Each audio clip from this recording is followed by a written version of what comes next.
Do you like the cowgirl aesthetic of Ashe, but don't think your aim is good enough to play her, like mine? Here's my dynamite ability power-focused build I use to stay competitive even with my terrible aim.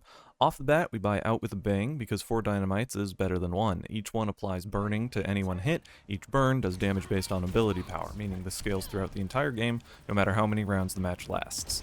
Then I buy Power Playbook for 10% ability power, Shady Spectacles for 10% ability lifesteal, letting our support players focus a little bit less on me and more on keeping the tank alive, and finally Compensator for a bit of weapon power because my aim is bad and I do want to do as much damage as possible if and when I hit an enemy.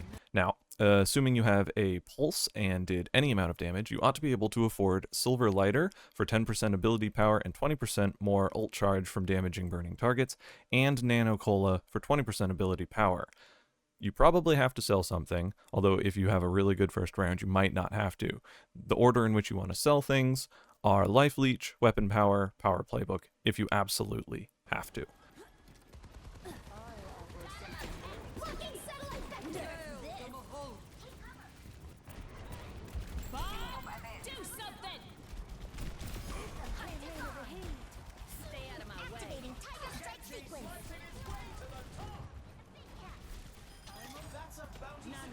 Administered.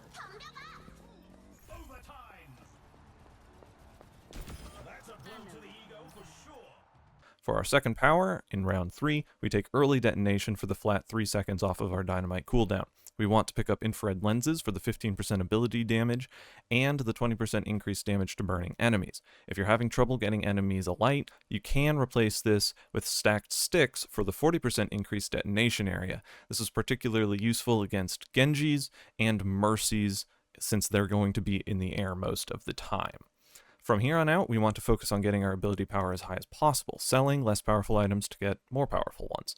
Our next power will be My Business, My Rules, so that we can get cooldown on Dynamite even lower. And finally, I go with Incendiary Blast as a final power, as it also scales off of ability power and can allow for some very high damage blasts by detonating Dynamite to alight an enemy, and then using the Coach Gun to proc Incendiary Blast and detonate the 3 mini Dynamites from Out With A Bang all at once.